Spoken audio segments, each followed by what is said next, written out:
आज की प्रेस वार्ता में हमारे बीच में पूर्व मुख्यमंत्री, विपक्ष के नेता आदरणीय श्री जयराम ठाकुर जी, साथ में हमारे जिला के अध्यक्ष आदरणीय श्री निहाल चंद जी, आप सभी पत्रकार बंधुओं से गुजारिश है और आपके और जयराम जी के बीच में मैं ज्यादा समय न लेते हुए मैं गुजारिश करूंगा आदरणीय श्री ठाकुर जयराम जी को कि आप सभी को आज की प्रेस वार्ता को संबोधित करें। मित्रों, आपका स्वागत है आज की इस पत्रकार वार्ता में। मैं समझता हूं कि अपनी बात कहने से पहले बेहतर होगा कुछ एक स्लाइड्स पर आपका ध्यान हम लाना चाह रहे थे। वो तैयार है क्या? हाँ जी, प्रोजेक्ट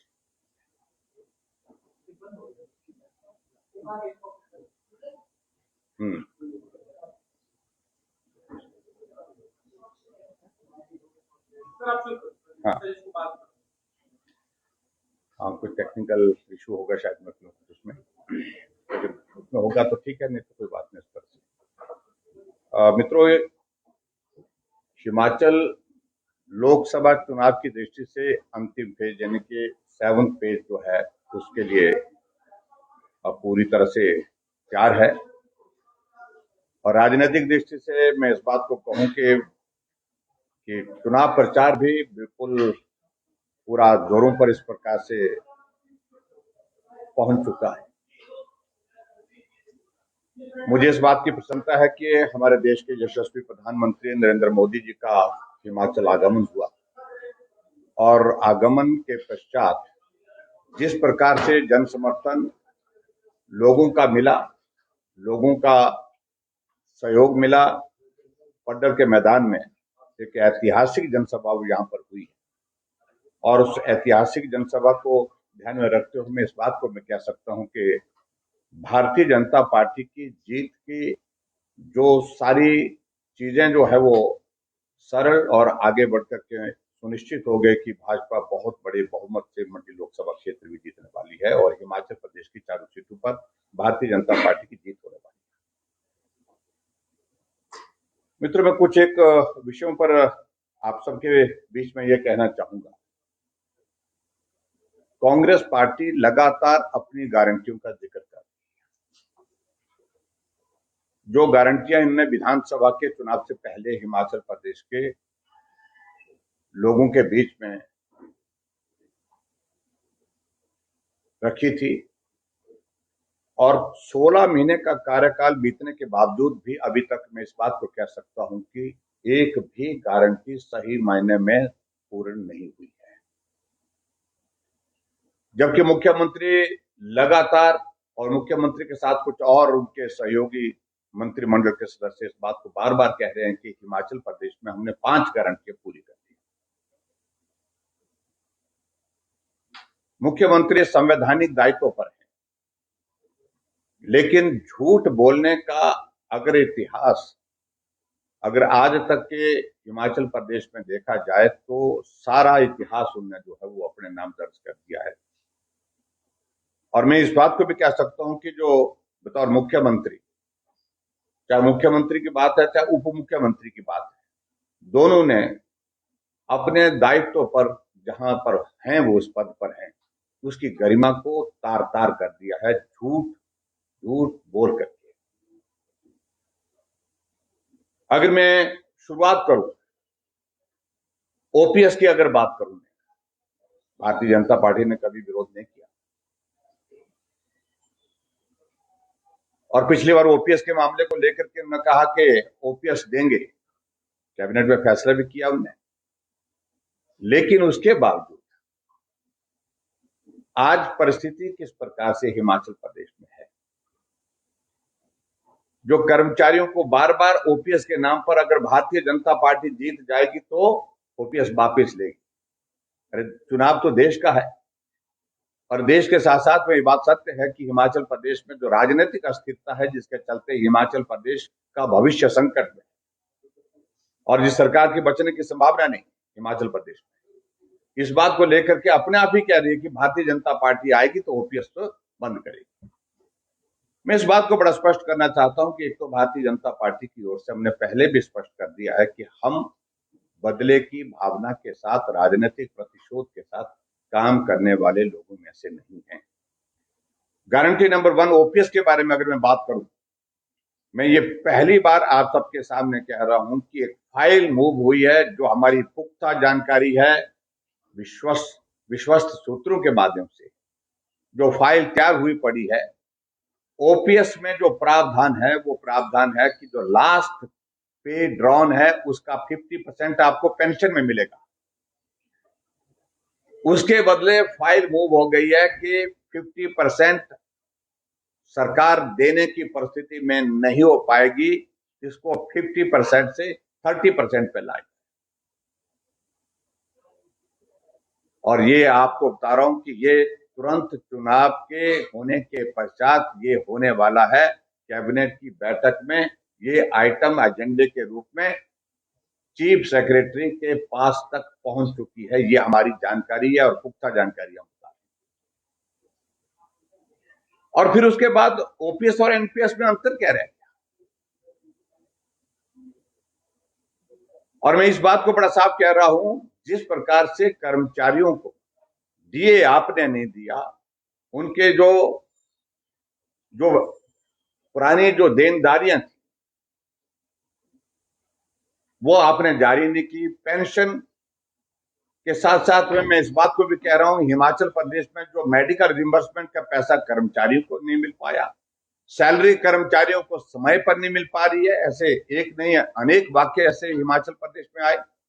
इसलिए मेहरबानी करके कर्मचारियों के हितों की बात करना आप छोड़ दें। जो विश्वासघात आप कर रहे हैं, ओपीएस को 50% से 30% लाने की आप जो कर रहे हैं, लास्ट पे ड्रॉन का जो पेंशन का जो प्रावधान है उसको 50 से आप 30 करने जा रहे हैं। ये बहुत बड़ा विश्वासघात होगा कर्मचारियों के साथ, हिमाचल प्रदेश के कर्मचारियों के साथ। और इसलिए मेरा कर्मचारियों भाइयों से इस बात के लिए विशेष निवेदन है, आग्रह है कि ये होने जा रहा है, आप सतर्क हो जाइए। इतना मैं निवेदन करना चाहता हूं। एक तो ये बात। दूसरी बात मित्रों, मैं गारंटी की बात कर रहा हूं 1500 रुपए की। मैं पिछले कल देख रहा था मुख्यमंत्री प्रियंका गांधी के सामने मंच पर से बोल रहे थे कि लाहौल में मिल गया, पूरे प्रदेश भर में मिलना शुरू हो चुका है। मैं आपको सच्चाई बताऊं, हकीकत बताऊं, मैं लाहौल में खुद गया था, उदयपुर के मैदान में, वहां पर जनसभा में मैंने पूछा कि सुक्खू जी कहते हैं कि मैंने 1500 रुपए सभी लाहौल की महिलाओं को दे दिया, अगर जिन महिलाओं को दिया तो वो हाथ खड़े करें। वहां पर उस सभा में, उस कार्यक्रम में 90% के लगभग जो है 85 to 90% जो है वो महिलाएं थी। और वो महिलाओं ने हाथ खड़े किए। मैंने कहा हाथ खड़े होकर के स्पष्ट नहीं हो पा रहा है, जिनको मिल गया है 1500 रुपये वो बैठे रहे और जिनको नहीं मिला है वो खड़े हो जाए। महिलाएं सारी की सारी खड़ी हुई और हाथ हिला करके कहने लगी कि कुछ नहीं मिला, किसी को नहीं मिला। और आप राष्ट्रीय अपने नेता के सामने सभाओं में बोल रहे हैं कि हमने 1500 हमने हिमाचल प्रदेश में महिलाओं को देना शुरू कर दिया। चंबा जाते हैं तो कहते कि मंडी में हमने देना शुरू कर दिया, मंडी आते हैं तो बोलते हमने कुल्लू में देना शुरू कर दिया, कुल्लू जाते हैं तो कहते हमीरपुर में देना शुरू कर दिया। कितना झूठ बोलेंगे।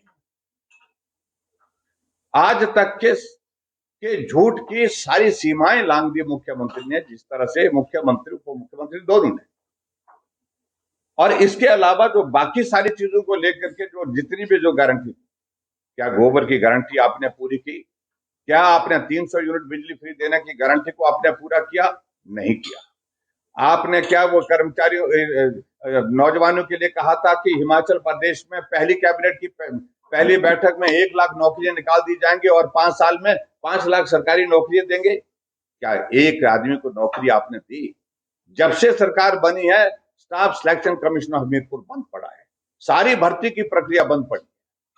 अगर वहां पर किसी ने गलत किया है उसके खिलाफ कार्रवाई करो, दोषी है उसको जेल की सलाखों के पीछे डालो, कौन मना कर रहा है? लेकिन नौजवानों का भविष्य आपने तबाह कर दिया। हजारों की संख्या में, लाखों की संख्या में ऐसे नौजवान जो अपनी तय सीमा को ही जो है अपनी आयु की जो है वो नौकरी पाने के लिए वो पार करके, जिनको जिंदगी भर अब नौकरी नहीं मिलेगी। अगर इसका दोष किसी के ऊपर जाता है तो कांग्रेस के गवर्नमेंट के ऊपर जाता है। और बहुत सारी जो गारंटी दी थी उसमें एक भी गारंटी पूरी नहीं हुई, और जो एक गारंटी को जो चिल्ला चिल्ला करके आप पूरा करने की बात कह रहे हैं, जिसमें विशेष तौर से जो ओपीएस उसका मैंने जिक्र कर दिया, 50% से 30% जो है आप उसको करने जा रहे हैं, ये बहुत बड़ा जो है अपमान होगा कर्मचारियों को। इस बात को बड़ा स्पष्ट करना चाह रहा हूं मित्रों। इससे आगे बढ़ करके मैं देख रहा हूं कि अब के इस चुनाव में और भी चीजों का कई जगह मैं देख रहा हूं कि कांग्रेस पार्टी की हताशा की क्या परिस्थिति हो गई। हम लाहौल में काजा में गए, हमारे साथ लोकसभा की कैंडिडेट कंगना रनौत भी साथ में थी। वहां के लाहौल से जो चुनाव लड़ रहे हैं रवि ठाकुर जी हमारे साथ थी। जानलेवा हमला हमारे ऊपर हुआ, और ये पहली बार देखा कि वहां के प्रशासन ने, जहां हमारी सभा जो इलेक्शन कमीशन की ओर जो जिसको परमिशन दी गई थी, उस सभा के समानांतर थोड़ी दूरी पर कांग्रेस के लोगों को असेंबल करने के लिए अनुमति दी। कांग्रेस के नाम से परमिशन दी गई, और कांग्रेस के लोग काले झंडे और डंडे लेकर के हमारी सभा में आ गए। और सभा में आने के बाद जब आगे निकलने लगे, जब हम हेलीपैड के लिए निकलने लगे, तो हमारा रास्ता आधे घंटे से ज्यादा समय तक अवरुद्ध किया, गाड़ियों को बैंक किया गया, और हमारे एक नौजवान साथी का पांव फ्रैक्चर हो गया। ये हताशा कांग्रेस पार्टी की इस तरह से दिखाती है। और आगे झूठ बोलने के एक और नमूना आपके सामने आ गया। मुख्यमंत्री जी हमीरपुर में गए, एक विधानसभा क्षेत्र में जहां उपचुनाव भी हो रहा है, और उस वहां पर जाकर के उन्होंने भाषण दिया कि 55 लाख रुपए जो यहां मिले हैं वो भारतीय जनता पार्टी के अमुक नेता के, जिनने गद्दारी की, जो पैसे के लिए बिक गए। हमने अधिकारियों से, प्रदेश के अधिकारी, पुलिस के अधिकारियों से, जिला के प्रशासनिक अधिकारियों से पता करने की कोशिश की, क्या सही मायने में सीजर हुआ है? अगर हुआ है तो कहां हुआ है? अगर हुआ है तो कब हुआ है? अगर हुआ है तो कितनी राशि उसमें, कितना पैसा उसमें पकड़ा गया है? अगर हुआ है तो क्या एफआईआर दर्ज हुई है? ना कोई सीजर अधिकारियों ने, ना कोई सीजर हुआ है, और ना ही वो पैसा जो है वो पैसे की कोई रिपोर्ट इस तरह की आई है, ना ही कोई गाड़ी पकड़ी गई है। तो आखिरकार मुख्यमंत्री सुखविंदर सिंह सुक्खू जी, आप बताइए तो सही, आप प्रदेश के मुख्यमंत्री हैं, अगर ये 55 लाख रुपए मिला है तो किसको मिला है? अगर आपको मिला है तो क्या आपने वो पैसा जमा किया? किया तो किस थाने में किया? अगर ये सीजर हुआ है तो उसके पास इसके सबूत है, इसकी एफआईआर हुई है क्या? आप किसी के ऊपर भी इस प्रकार के झूठे आरोप लगाने के लिए पूरे प्रदेश में बदनाम हो चुके, झूठ बोलने के लिए बदनाम हो चुके। इस बात को मैं बड़ा साफ कह रहा हूं। और मैं अभी कल ही गया था, परसों में कार्यक्रम में था, हमीरपुर के कार्यक्रम में, और हमीरपुर के कार्यक्रम में जब हमने वहां पर पता किया कि भाई पार्टी के लोगों से भी बात चल रही, लेकिन सब ने कहा कि कोई भी सीजर हुआ नहीं है, कहीं भी सीजर की रिपोर्ट नहीं है, किसी भी थाने में रिपोर्ट नहीं है। तो आखिरकार ये झूठ किस बात के लिए बोला? झूठ इसलिए इस बात के लिए कि आरोप लगाया जा सके, विशेष व्यक्ति के ऊपर आरोप लगाया जा सके। मैं समझता हूं ये बहुत बड़ा दुर्भाग्य है इस प्रकार की हरकतें प्रदेश के मुख्यमंत्री कर रहे हैं। इसके अलावा और बढ़कर के हिमाचल प्रदेश में मित्रों, मैं ये भी कहना चाह रहा हूं, अभी भी जो कांग्रेस के लोग जो झूठी गारंटियां देने की कोशिश कर रहे हैं, किसी का कोई भरोसा नहीं है। अगर भरोसा है तो हमारे देश के यशस्वी प्रधानमंत्री नरेंद्र मोदी जी पर है। अब मैं विशेष तौर से 2-4 बातें जो मंडी लोकसभा क्षेत्र के संदर्भ में करना चाहूंगा, और वो इसलिए करना चाहूंगा कि मंडी से हिमाचल प्रदेश मंत्रिमंडल में जो मंत्री हैं विक्रमादित्य, वो चुनाव लड़ रहे हैं कांग्रेस पार्टी की ओर से। आज तक वो स्पष्ट नहीं कर पाए कि जो पत्रकार वार्ता आपने की, जिसमें आपने जिक्र किया है कि मेरे पिताजी, पूज्य पिताजी का फोटो हर पोलिंग बूथ पर लगाया, उनके नाम से हिमाचल प्रदेश में कांग्रेस पार्टी की सरकार बनी और कांग्रेस की सरकार में अपनी ही पार्टी के मुख्यमंत्री से जब मैंने गुहार की कि उनके दुखद मृत्यु के पश्चात हम सब परिवारजनों की इच्छा है कि उनकी प्रतिमा लगाई जाए शिमला के रिज के मैदान में, लेकिन वो अनुमति अभी तक नहीं मिल पाई और नहीं मिलने के कारण मैं समझता हूं कि मेरा मंत्रिमंडल में रहने का कोई औचित्य नहीं है, मैं त्याग पत्र देता हूं। क्या उस त्याग पत्र का हुआ? आपने त्याग पत्र दिया है और ये कह करके दिया है कि उनके पिताजी का अपमान हुआ है, उनकी भावनाओं का अपमान हुआ है और आज अपनी स्थिति को स्पष्ट करें।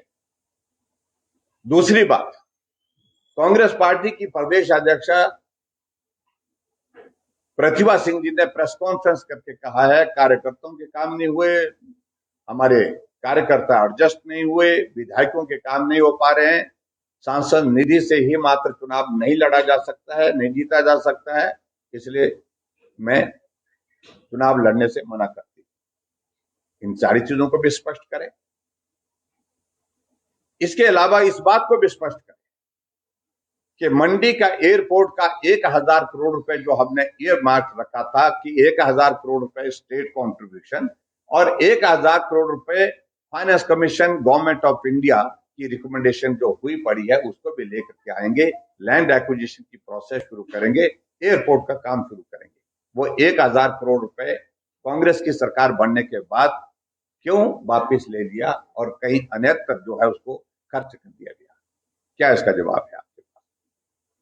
हमारा शिवधाम का 250 करोड़ रुपए का प्रोजेक्ट, जिसमें से 200 करोड़ रुपए का एडीबी के जो प्रोजेक्ट के अंतर्गत स्वीकृत था और उस सारी चीज को लेकर के सारा प्रोजेक्ट ही विड्रॉ करके वो भी आपने बंद कर दिया। वो 200 करोड़ रुपए भी आप अन्यत्र जो है आपने भेज दिया, उसका भी आप स्पष्टीकरण दें, उसका भी आप जवाब दें। इसके अतिरिक्त सरदार पटेल यूनिवर्सिटी मंडी, जहां 130 डिग्री कॉलेज इसके साथ एफिलिएटेड थे, आज उसको छोटा पहले बंद करने का प्रस्ताव लाया, प्रस्ताव बंद करने का जब नहीं हो पाया और मुझे ये आशंका है सरदार पटेल यूनिवर्सिटी को कांग्रेस पार्टी अगर सत्ता में रही तो इस लोकसभा के चुनाव के बाद इसको बंद करने का जो है वो कैबिनेट मेमोरेंडम बना करके कैबिनेट से पारित करेंगे, उसके बाद विधानसभा में बिल ला करके इसको बंद करने का प्रस्ताव ला रही है। ये मेरी जानकारी है, जिसके लिए कागज पत्र तैयार किए जा रहे हैं। 130 कॉलेज जो एफिलिएट किए थे उसमें से सिर्फ 46 कॉलेज रखे और 46 कॉलेज रखने के बाद इस यूनिवर्सिटी को बहुत सीमित कर दिया, छोटा कर दिया। क्या इसका जवाब विक्रमादित्य दे सकते हैं जो यहां से कैंडिडेट हैं कांग्रेस पार्टी के? क्या यहां की सांसद दे सकती है? हर तरह से मंडी को खंडहर बनाने की कोशिश कांग्रेस पार्टी की तरफ से हुई है और पूरे प्रदेश के विकास को रोकने की जो है कवायद हुई है। मंडी का डिग्री कॉलेज का भवन जिसपे 27 करोड़ रुपए खर्च कर चुके हैं, 16 महीने से इसका काम रुका पड़ा है। आज कैंपस में जाते हैं, हमारी भी जब नजर पड़ती है, किसी आने जाने वाले की नजर गिरती है तो बहुत पीड़ा होती है कि एक खंडहर नुमा एक भवन वहां पर पिछले 16 महीने से वहां पर हम देख रहे हैं जिसपे काम रोक करके रखा है। अब काम शुरू करने की बातें कही है, मुझे मालूम नहीं कब तक करेंगे। ये तमाम मुद्दे हैं, ये तमाम मुद्दे। मंडी की मेडिकल यूनिवर्सिटी जिसके लिए मुख्यमंत्री कहते हैं इसकी आवश्यकता ही नहीं, हम स्टेट यूनिवर्सिटी से चला लेंगे। 6 मेडिकल, हिमाचल जैसे छोटे से प्रदेश में 6 मेडिकल कॉलेज हो गए सरकारी क्षेत्र में।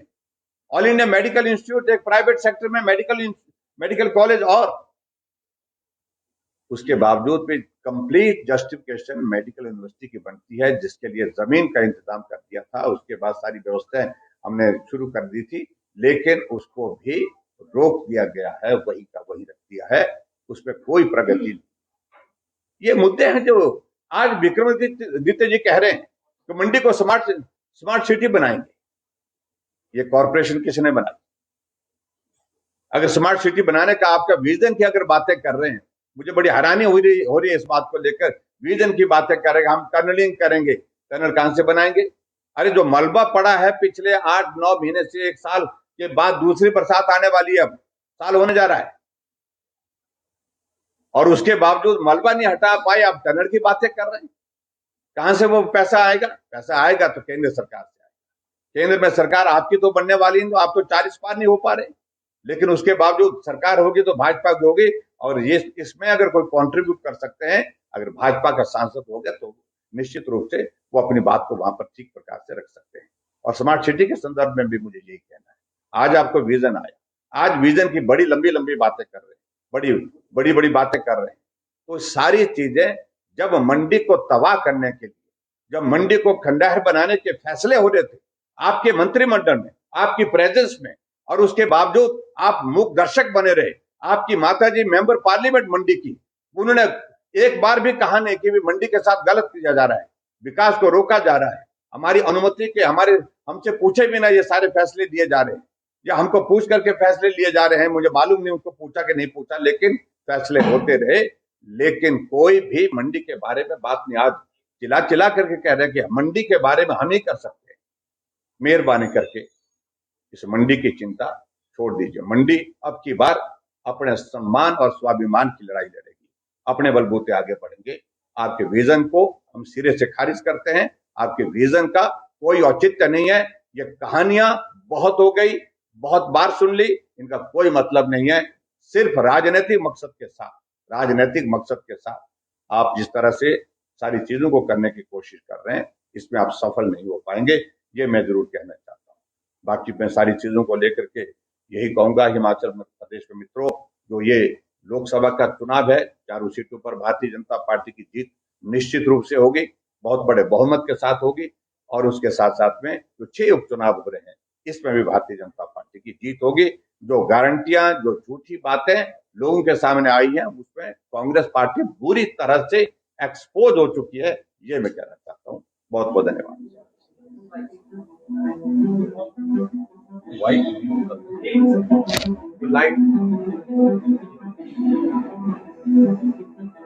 इसीलिए कांग्रेस पार्टी ने क्या किया है कि सरकार आने पर 1500 रुपए आपको आपकी सहायता के लिए दिए जाएंगे, हर माह दिए जाएंगे। 18 साल की उम्र होने के बाद 60 साल तक प्रत्येक महिला को, चाहे एक परिवार में 18 साल के ऊपर चाहे 2 बेटियां भी चुना हो, घट से घट 1500 रुपया प्रति माह मिलेगा। महिलाओं के घर में दिसंबर से 1500 रुपया आने शुरू हो जाएंगे। 18 से 7 साल की हर लेडी को जो है ये पैसा उसके घर पे आएगा। घर लक्ष्मी के तहत सरकार बन रही, नए महीने की पहली तारीख से 18 से 7 साल की हर बहन के खाते में 1500 रुपए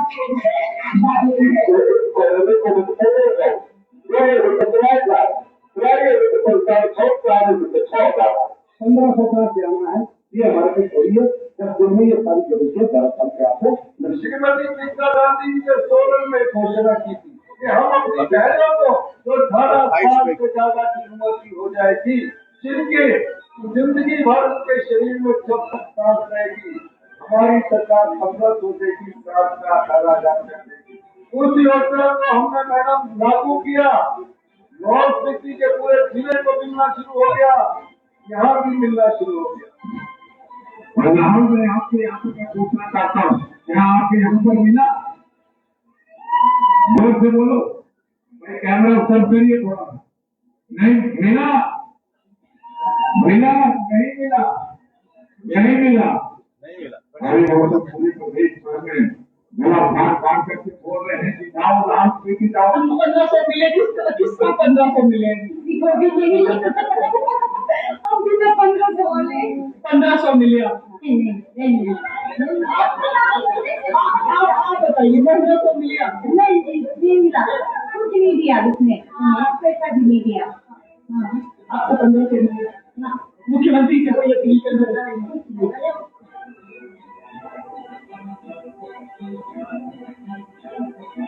1 लाख तो सरकारी नौकरियां भरे रहेंगे, नौकरियां मिलेंगी। कुल मिलाकर 5 लाख रोजगार मिलेंगे। जिसमें 1 लाख रोजगार पहले मंत्रिमंडल के बैठक में तय करे जाएंगे और उसकी घोषणा होगी। 5 लाख नौकरियां दी हैं और पहली घड़ी के अंदर प्रियंका गांधी जी आए थे, उन्होंने आदेश दिया कि पहली घड़ी के अंदर 1 लाख नौकरी जी है निकाल दी है, 9 दिसंबर महीने के अंदर 1 लाख नौकरी कम दी है। दूसरी गारंटी आप अपने मोबाइल रिकॉर्ड में कर लीजिएगा, सरकार बनने के 1 साल के भीतर, कितने सिर्फ 1 साल के भीतर पक्की सरकारी नौकरी के 1 लाख पहले 1 साल में 1 लाख सरकारी जो रोजगार है कितने साल में देना ये क्या हो सकता। और मैं खुले मन से कहता हूँ कि मैंने हिमाचल प्रदेश में कांग्रेस की सरकार को बनाने के लिए युवाओं से वोट मांगे, अपने साथियों से वोट मांगे कि सरकार को वोट दो, रोजगार मिलेगा। हिमाचल प्रदेश के मुख्यमंत्री जी और हिमाचल प्रदेश जो भारतीय राष्ट्रीय कांग्रेस की महासचिव है प्रियंका गांधी जी, उन्होंने बड़े सार्वजनिक मंचों से इलेक्शन के टाइम घोषणा की थी कि वो पहली कैबिनेट में 1 लाख नौकरी देना चाहते हैं और देंगे। परंतु क्या आज हिमाचल प्रदेश सरकार ये कह सकती है कि उन्होंने 1 लाख नौकरी दी? परंतु मैं उसके दूसरी तरफ आपका ध्यान आकर्षित, एक मिशन था भर्ती लेने का, वो बंद है 1.5 साल से और पुरानी भर्ती का रिजल्ट भी पेंडिंग है।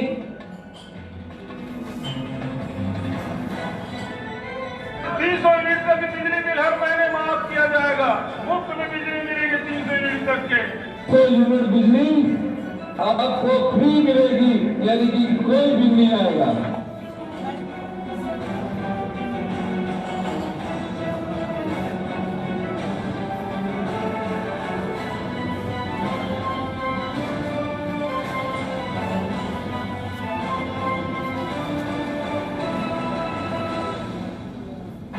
एक परिवार से 10 किलो दूध खरीदा जाएगा और गाय का दूध का मूल्य 80 रुपए किलो और भैंस के दूध का मूल्य 100 रुपए किलो खरीदा जाएगा।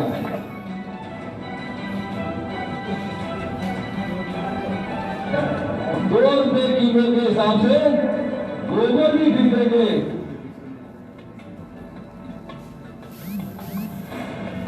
हमने 70 साल से ऊपर के जितने भी बुजुर्ग हैं, हमने उन बुजुर्गों को हिमाचल प्रदेश के 70 साल से ऊपर के जो भी किसान हैं 25 लाख रुपए तक की मुफ्त योजना विलास की लेकर आपके लिए आए हैं। ये अभी से कर रहे हैं।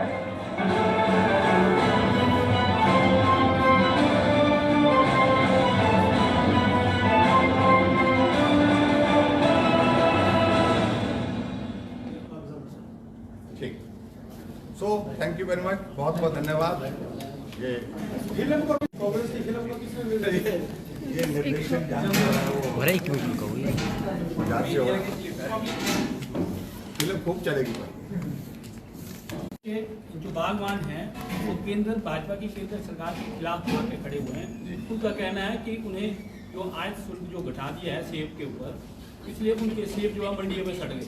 इसके ऊपर आप क्या कहेंगे? तो ये मुझे लगता है कि कतई भी उचित नहीं है।